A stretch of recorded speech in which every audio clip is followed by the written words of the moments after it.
Good morning.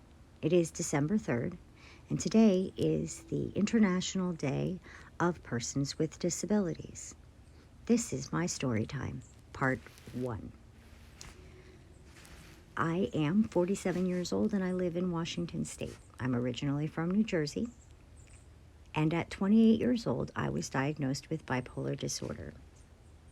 Prior to my diagnosis, I graduated high school. I went to basic training. I went to my MOS training, which is your job training for the Army.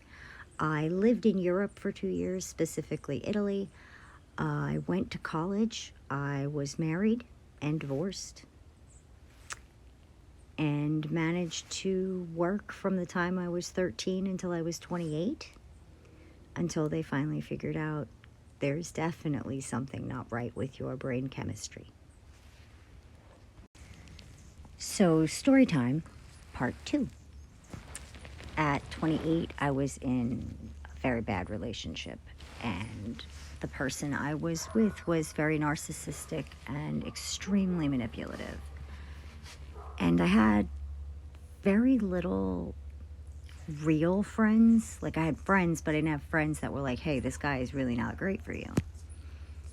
And I allowed a lot of things to happen in that relationship that definitely sped up the process that was my illness. Nonetheless, it was still there, and I still needed to deal with it, and I wasn't. So I had a psychotic break, or a nervous breakdown. Basically, I saw Abraham Lincoln and had a conversation with my sister, who did not live in the state I was residing in at the time, but was really the stove. Story time, part 3. We moved inside because it's cold outside. So I am considered high-functioning bipolar, or as we say in New Jersey, high-functioning bipolar. This basically means I'm intelligent and smart enough to know that my behavior may not warrant the situation, but my brain chemistry is actually in control. So I don't necessarily have a lot of say in this situation. And in arguments with my spouse, he will say, I think you're overreacting. And I will say to him, yes, I am overreacting, but that doesn't mean I can control it. Does that give me an excuse to be an ass? No, it does not. Your mental illness does not allow you to treat people like crap. Your mental illness is why you respond the way you do. It's not an entitlement to be an asshole. Storytime part 4. So I'm going to kind of jump ahead here. At 28, I was diagnosed. I had a nervous breakdown. And then I had another nervous breakdown within 6 months. And the next 7 years of my life were hell. I did not want to admit I had a problem. I did not want to admit that certain things in my life were beyond my control, and that my mental illness had a lot to do with that. And I tried to force myself to continue to work. And what that did was leave me with 9 inches of paperwork for multiple hospitalizations, because I refused to take care of me. Storytime part 5. I'm sorry this is so long, but we are talking about 20 years of mental health information. So I want to talk about medication. It is very important. But you also have to know who you are and what your body is. And I unfortunately have a condition called paradoxal effect. And what that does is, if I take NyQuil, I'm awake for like 48 hours. If I take Xanax, I might as well have done a line of coke. So what they were giving me and how my brain chemistry processed it was actually making my life worse, and the medication was not helping me. And I was considered unmedicatable. And then that made me feel like a failure, because all these other people can take medicine and they're fine. I try and take medicine and it doesn't work. Storytime, part 6. Because my hand is broken, I can't do that. I was raised to follow the rules. I was raised by an Italian father who was raised Roman Catholic, and my mother was raised in the Appalachia. You did what your mama said. So I tried to do the medication thing for years and years.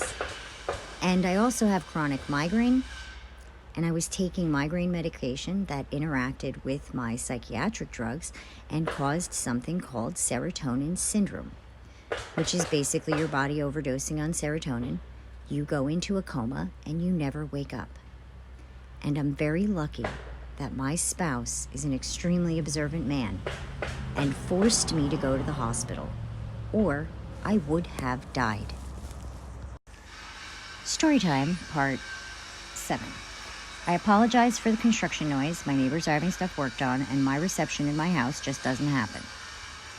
I want to talk about something here that I find really important, and that is med shaming. You aren't going to do that on my page. Oh no. I would love to be able to take medication. I wish that I could. My body just doesn't respond. For people that can take medication, it is a lifeline, and you have no right to say crap about what they do. If you have a sinus infection, you take penicillin. If you have an injury, you take a painkiller. This is no different. This is medication that allows people to function in their daily life, and your shaming them for taking care of themselves is total crap, and I will not tolerate it on my page. Storytime, part 8. I'm sorry this is so long again, but I'm from Jersey, so you kind of have to expect that. So I now get hospitalized for serotonin syndrome, which means we flush everything out of my system. And I had been on medication at this point for 10 years. And I'd run the gamut on everything you could possibly have taken at that time because they were desperately trying to help me. I had been on lithium, I had been on Cymbalta, I'd been on Geodon, I'd been on Depakote. Every heavy hitter out there, I'd tried it. Now everything has to go.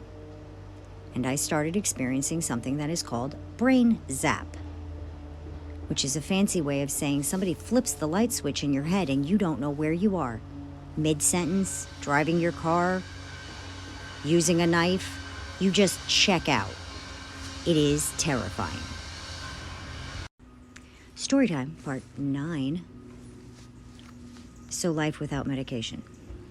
Okay, before I knew I was bipolar, obviously I wasn't taking meds. And my life was a shit show. And then I was very fortunate that at the point I had to stop taking the medication because it was poisoning me, I had a much more stable life, and I worked very hard for that life. Previously, I had made very poor decisions when it came to partners. I had made very poor decisions when it came to my friends group, and I had pulled myself out of that. And I am very fortunate to be with the man that I am currently with, because a lot of the reason I was able to fix those other parts in my life is because he allowed me to fix them, because he allows me to be me and doesn't judge me for that. Storytime, part 10. I live every day of my life with manic bipolar disorder, and I am unable to take traditional medications. I use vitamins and homeopathic treatments to manage my symptoms.